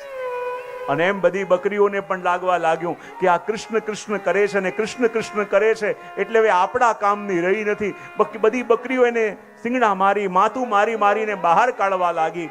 જ્યારે ગોવાળિયો આવ્યો અને ગોવાળિયાએ આવીને કહ્યું કે અરે તમે આ એક બકરીને કેમ મારો છો? બોલે અમારા માની રહી નથી. બોલે કેમ? અમે બકરીઓ છીએ, અમારે મેં બોલવાનું હોય, પણ આ કૃષ્ણ કૃષ્ણ બોલે છે. એને પૂછો કે આવું કેમ બોલે છે, મેં કેમ નથી બોલતી? ત્યારે ગોવાળિયાને કહ્યું કે તું બકરી છે, તારે મેં બોલવું જોઈએ, તો કૃષ્ણ કૃષ્ણ કેમ બોલે છે? ત્યારે બકરીની આંખમાં આંસુ આવ્યા અને કહે, જ્યાં સુધી કૃષ્ણ હૃદયમાં પધાર્યા નહોતા ત્યાં સુધી મેં હું હતું, પણ જ્યારે કૃષ્ણ અંદર ગયા તો પછી એની અંદર મેં ક્યારે પણ રહી ન શકે. કારણ કે પ્રેમ ગલી અતિ સાંકરી तामे दो न समाए, जब मैं था तब हरि नहीं और जब हरि है तो मैं नहीं. જ્યારે કૃષ્ણ અંદર ગયા પછી કોઈ મેં પણ કે કોઈ હું પણ રહી જ ન શકે. અને એમ જ્યારે પ્રભુ હૃદયમાં પધારે છે કર્ણના માધ્યમથી, અને જ્યારે જ્યારે પણ પ્રભુ પધારે, હું ઘણી વાર કહું ને કે પ્રભુ તો બહુ વર્ષોથી પ્રયત્ન કરે છે કે આપણા હૃદયની અંદર પધારે, પણ આપણે એટલા હોશિયાર કે પ્રભુને હૃદયમાં પધારવા માટે એન્ટ્રી આપતા બહુ સરસ. પ્રભુ તો વર્ષોથી પ્રયત્ન કરે છે કે હૃદયમાં પધારે, પણ આપણે એટલા પાકા કે પ્રભુને હૃદયમાં જવા દેતા નથી. નેત્રોથી જવાનો પ્રયત્ન કરે, નેત્ર બંધ કરી દઈએ, મુખથી જવાનો પ્રયત્ન કરે, મુખ બંધ કરી દઈએ. પણ ભગવાન જાણે છે કે આ ઘરની અંદર મેં એક બારી એવી આપી છે કે જેમાં કોઈ પણ વાસવાની વારી નથી, બારણું નથી. અને કહેવાય કે કઈ વસ્તુ છે, જ્યારે કોઈ ચોર ઘરમાં ચોરી કરવા માટે ઘૂસવા માંગતો હોય ને તો રોજ આવીને જુએ કે આમાંથી કઈ બારી ખુલ્લી રહે છે. અને પ્રભુ જાણે છે કે નેત્રો દ્વારા જઈશ તો નેત્ર બંધ કરી દેશે, મુખ દ્વારા જઈશ મુખ બંધ કરી દેશે, પણ આ કર્ણરૂપી બારી એવી છે કે જે હંમેશા ખુલ્લી રહે છે. અને જ્યારે જીવ ભગવત કથાનું શ્રવણ કરતો હોય, ભગવત સત્સંગનું શ્રવણ કરતો હોય અને શ્રવણ કરતા કરતા જ્યારે એમાં ખોવાવા લાગે, ત્યારે પ્રભુને લાગે કે હવે અવસર મળ્યો છે એના હૃદયની અંદર પધારવાનો. ત્યારે ભગવાન એના કર્ણમાં માધ્યમથી એના અંદર પધારે છે. અને જ્યારે ભગવાન અંદર પધારે ત્યારે જેવો પહેલા હતો એવો એ રહી શકતો નથી, અને એવો એને રહેવા દેતા નથી. બોલે કેમ? બોલે ભગવાન અંદર પધાર્યા તો આ ભગવદ નામ કેવું છે, પેલું મેલવણ જેવું. તમે દૂધને દહીં બનાવો, એમાં જે મેળવવાનું એને શું કહો છો? શું કહેવાય? મેળવણ. અને જ્યારે દૂધની અંદર દહીંનું મેળવણ નાખો તો પછી દૂધ પહેલા જેવું રહે. અને યદિ પહેલા જેવું રહે છે તો માનવું હજી બરાબર મેળવ્યું નથી. તો એમ ભગવદ નામ એ પણ શું છે? બોલે મેળવણ છે. અને એ આપણી અંદર જાય તો આપણને પહેલા જેવા રહેવા ન દે. અને એ ભગવદ નામ અંદર ગયા પછી પણ જો આપણે બદલાયા નથી તો માનવાનું કે એક પારસમણી હોય અને લોઢાનો સ્પર્શ કરે તો એને સોનું કર્યા વિના રહી ન શકે, પણ એ જ પારસમણીને કપડાના ચીથરામાં લપેટી પછી લોઢાના પાત્રમાં મૂકો તો શું એ સોનું થશે? નહીં થાય. બોલે કેમ? કહેવા માટે કહી શકાશે કે આ પારસમણી લોઢાના પાત્રમાં છે તોય સોનું કેમ ન બન્યું? વચ્ચે એક ચીથરાનું આવરણ છે. એમ ભગવદ નામ પણ આપણે લઈએ, પણ મનમાં કોઈ લૌકિક અપેક્ષા રૂપી ચીથરું આવી જાય ને તો આ ભગવદ નામ આપણને પરિવર્તિત થવા દેતું નથી. અને મેળવણ આપણે વર્ષોથી અંદર નાખીએ છીએ. તમે ખાલી આજે શ્રવણ કરવા આવ્યા એવું નથી, વર્ષોથી શ્રવણ કરો છો કે નહીં? હા કે ના તો પાડો. અને વર્ષોથી મેળવણ મેળવવામાં આવે છે, પણ દૂધનું દહીં બનતું શાના માટે? ઘરે જઈને ચિંતન કરજો. બરાબર? આટલું મેળવવામાં આવે છે, આટલું મેળવવામાં આવે છે, દૂધનું ક્યારેક તો દહીં બને. પણ વારે મેળવવામાં આવે પણ દૂધનું દહીં બનતું કેમ નથી? કારણ કે બરાબર મેળવાયું નથી. જો હું ઘણી વાર કહેતો હોઉં કે એ કાચા મોડું દૂધ હોય, એનું ગ્લાસ હોય, એમાં તમે મિશ્રીનો ગાંગડો નાખી અને તરત કોઈને પીવા માટે આપો તો દૂધ કેવું લાગશે? કે મીઠું કે મોડું? કહેવા માટે કહી શકાય મિશ્રીનો ગાંગડો નાખ્યો છે અને મિશ્રીનો ગાંગડો નાખ્યો છે અને તરત પીએ છે તો પણ દૂધ મોડું કેમ લાગશે? હા, કારણ કે ગાંગડો ઓગળ્યો, અને ગાંગડો ઓગળ્યો નથી તો દૂધમાં મધુરતા આવી નથી. એમ ગમે તેટલું મેળવણ મેળવીએ પણ જ્યાં સુધી આપણું હું રૂપી ગાંગડો ઓગળ્યો ન હોય ત્યાં સુધી મધુરતા આવી શકતી નથી. અને એટલા માટે કહ્યું કે નામ કેશવનું કર્ણમાં પડતા સહુ થાય પવિત્ર. જ્યાં પ્રભુનું નામ આપણી અંદર જાય, અંદર જતાની સાથે બધા દૂષણો આપણને છોડીને જવા લાગે, અંત પવિત્ર થવા લાગે. કેવી રીતે? શરદ ઋતુના સંગથી જેમ નિર્મળ નીર ચિત્ર. જલમાં ગમે તેટલી દૂષણતા આવી ગઈ હોય, જ્યારે વર્ષા ઋતુ હોય, પાણી ડોળું પણ થયું હોય, માટીવાળું પણ થયું હોય, પણ જ્યાં શરદ ઋતુનું આગમન થાય ને તો એને પ્રયત્ન કરવા પડતા નથી. જ્યાં શરદ ઋતુ આવે અને જળ નિર્મળ થવા લાગે, અને જ્યાં શરદ ઋતુના આગમનથી જળ નિર્મળ થવા લાગે, એમ ભગવદ નામ જ્યારે આપણા કર્ણના અંદરથી અંદર જાય અને અંતઃ નિર્મળ કરવાના પ્રયત્ન કરવા ન પડે, ભગવદ નામ જાય તો એની હાજરી માત્રથી અંતર નિર્મળ થયા વિના રહી જ ન શકે. શરદ ઋતુના સંગથી જેમ નિર્મળ નીર વિચિત્ર, વિચિત્ર જળ તેમ જાતિ રે જાણો, સર્વ સૂચિ સદા નામે પ્રમાણો. શુદ્ધ સુવર્ણ જેવું અગ્નિથી થાય. જુઓ, આ ભગવદ નામ જેવી રીતે આપણને શુદ્ધ કરે છે, આ ભગવદ નામનું રટન આપણને જેવી રીતે શુદ્ધ કરે છે, જેમ એક સોનું હોય, સોનાને તમે ગમે તેટલું ધો કે માંજો એનાથી એ શુદ્ધ થતું નથી, પણ જ્યારે અગ્નિનો સ્પર્શ કરવામાં આવે તો સ્વર્ણ શુદ્ધ થાય છે કે નહીં?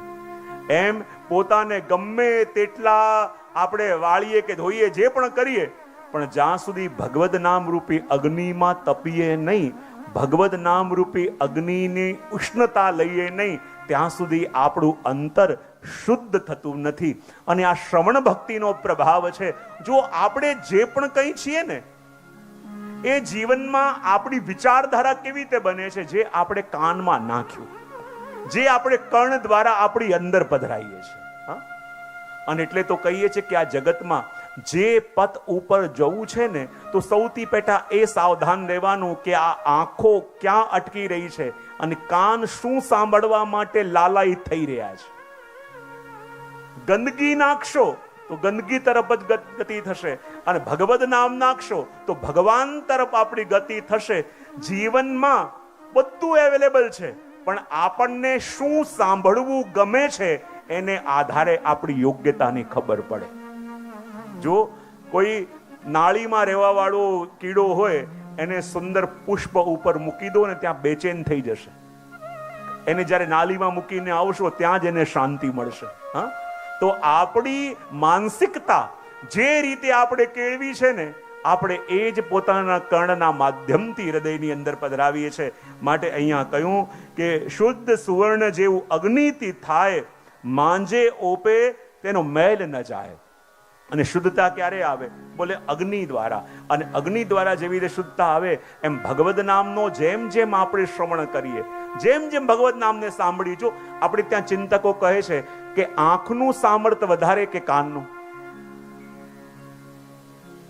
હા, આંખનું સામર્થ્ય વધારે કે કાનનું? બાજુવાળાને પૂછવું હોય તો છૂટ છે.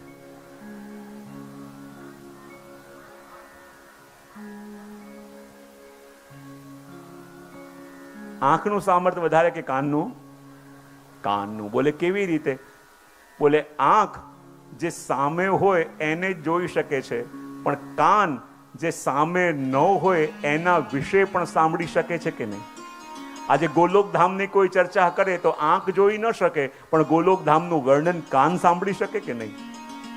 કદાચ આ નેત્રો પ્રભુના દર્શન ન કરી શકે, પણ આ કર્ણ પ્રભુ વિશે, પ્રભુનું વર્ણન સાંભળી શકે કે ન સાંભળી શકે? અને જેને સાંભળો એને જોવાનું મન સહજ રીતે થાય.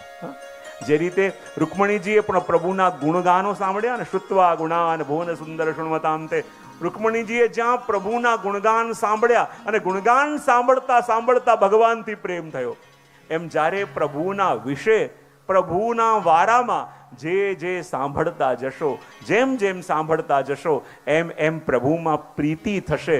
એટલે પહેલું સ્ટેપ એટલે આ શ્રવણ ભક્તિ છે. અને શ્રવણ ભક્તિનું વર્ણન અહીંયા આપણને દયારામભાઈ કરી રહ્યા છે. અને એક દયારામભાઈની રચનાનો પણ આપણે આનંદ લઈજો. રોજ દયારામભાઈની એક એક પ્રાચીન ગરબીઓ કે પ્રાચીન સાહિત્ય એનો રસ પણ આપણે લઈશું. અને જો દયારામભાઈની વાણી આપણને ઘણીવાર બહુ સરળ લાગે ને, એને પણ બહુ ગૂંચવવા વાળી અને બહુ તત્વચિંતન વાળી હોય. દયારામભાઈની એક પ્રાચીન ગરબી છે, 8 કુવા ને 9 વાવડી રે લોલ. અને જો આની અંદર પણ બહુ ગહનતા છે. કૂવો કોને કહેવાય? આ ભક્તિ માર્ગમાં કૂવો કોણ અને વાવડી કોણ? કૂવાનું જલ લેવું હોય તો ઉપરથી ડોલચી નાખીને જલ કાઢવું પડે, પણ વાવડી માટે પોતે ઉતરવું પડે. તો આ ભક્તિ માર્ગમાં કૂવો શું છે અને ભક્તિ માર્ગની વાવડી શું છે? જો કૂવામાં તો ડોલચી નાખી અને જળ ખેંચવું પડે, એ ડોરી કઈ, એ ડોલચી કઈ અને કૂવો કયો? અને વાવડી હોય તો પોતે પગથિયા ઉતરીને નીચે જલ ભરવા જવું પડે. તો આ દયારામભાઈની દરેક વાણીની અંદર તત્વચિંતન છે અને એવી અદ્ભુત ગરબી એમની છે. એનો આનંદ આપણે બે ઘડી લઈએ, જેવા દયારામભાઈ કહી રહ્યા છે. 8 કુવાને 9 વાવડી રે, જય હો. 8 કુવાને 9 વાવડી રે લો, 8 કુવાને 9 વાવડી રે લો, 8 કુવાને 9 વાવડી રે લો.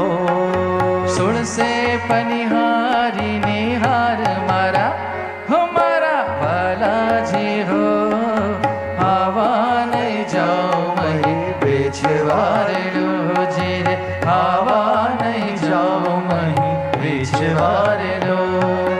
8 કુવાને 9 વાવડી રે, જય હો. 8 કુવાને 9 વાવડી રે લો. બધાની તાળીઓ ભાવથી.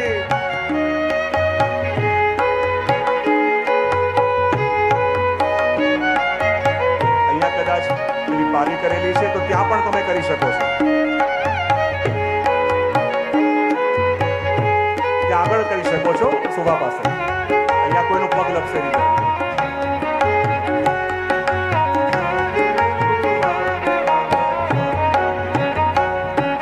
સોનાતે કેરું મારું બેડલું રે લો, સોના તે કેરું મારું બેડરું રે લો, ઓ સોનાતે કેરું મારું બેડલું રે લો.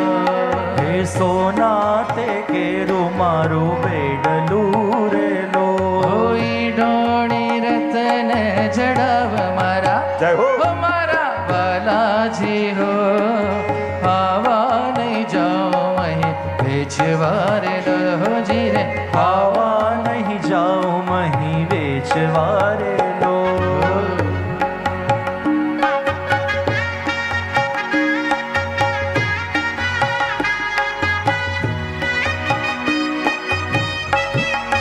જય હો.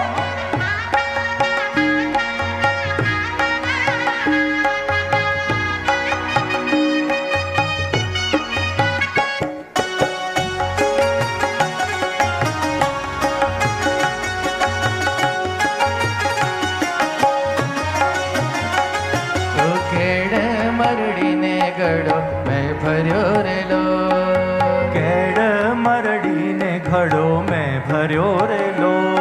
ઓ ખેડ મરડીને ગળો મેં ભર્યો રે લો. હે કેડ મરડીને ઘડો મેં ભર્યો રે લો. ઓ તૂટ્યો મારો નવસેરો હાર મારા, હો મારા બાલાજી હો, આવા નહીં જાઓ મહી બધાની તાળીઓ વેચવારે ભાવથી. લોજી રે, આવા નહીં જાઓ મહી વેચવારે લો.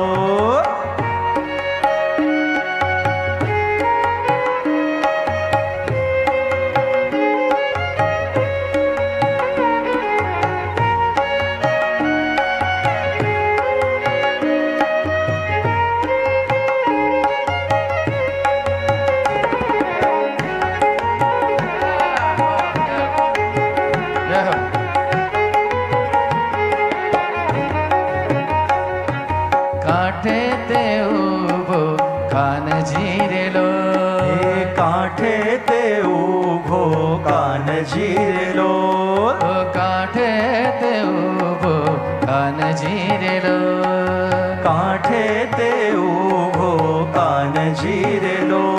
ઓ ભાઈ મુને ગડુલો ચડાવ મારા, હો મારા વાલાજી હો, હવા લઈ જાઓ મહી વેચવા રેલો.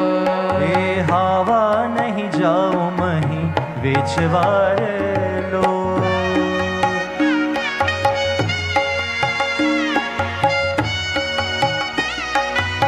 જય હો.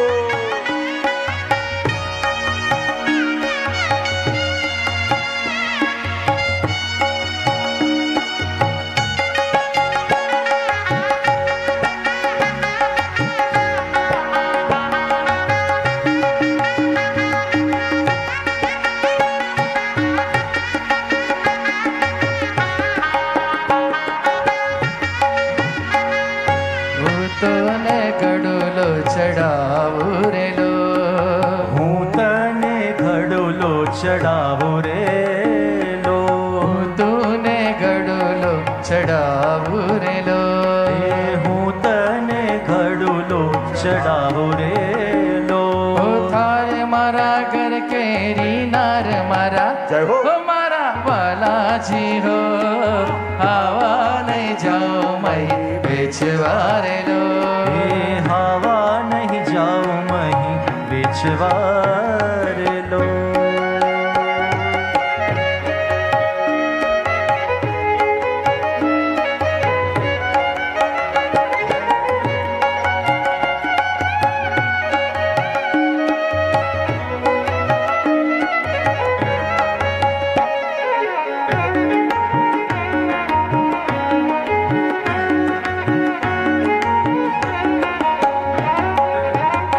હે તુજે સરખા ગોવાળિયા રેલો, તુજ સરખા ગોવાળિયા રેલો, તુજે સરખા ગોવાળિયા રેલો.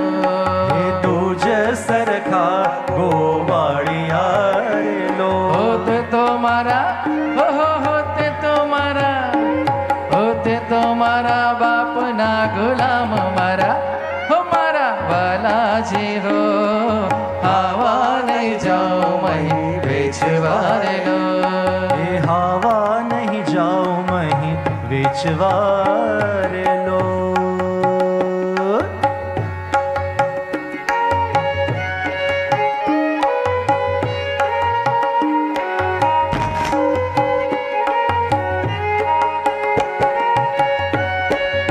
જય હો.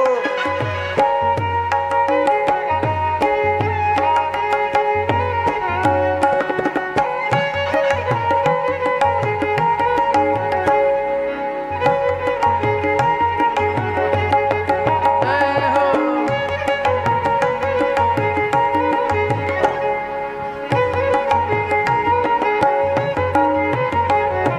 તુજે સરખી ગોવાલણી રેલો, તુજ સરખી ગોવાલણી રેલો, તુજે સરખી ગોવાલણી રેલો.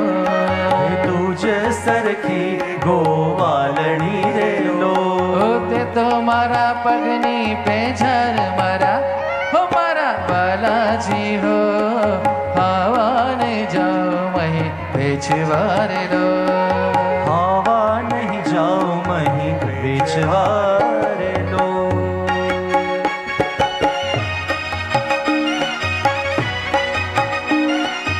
જય હો.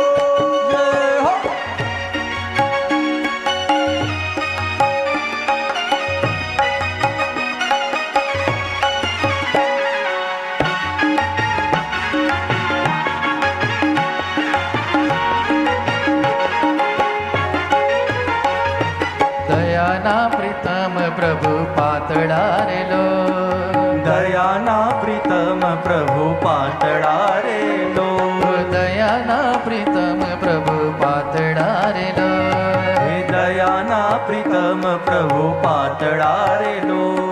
તે તો મારા, તે તો મારા, તે તો મારા પ્રાણના આધાર મારા, મારા મારા વાલાજી હો હવાને જાઓ મહી વેચવારે લો એ હાવા નહીં જાઓ મહી વેચવાને લો આઠ કુવાને નવ વાવડી રે લો એ આઠ કુવાને નવ વાવડી રે લો ઓ 16 પનિહારી નિહાર મારા હો મારા વાલાજી હો આવાને જાઓ મહી વેચવારે લો એ હાવા નહીં જાઓ મહી વેચવારે લો સોનાત કેરું મારું બેડલું રે લો એ સોના તે કેરું મારું બેડલું રે લો ઓ ઈંઢોળે રતન ચડાવ મારા હો મારા વાલાજી હો આવાને જાઓ મહી વેચવારે લો એ હાવા નહીં જાઓ મહી વેચવારે લો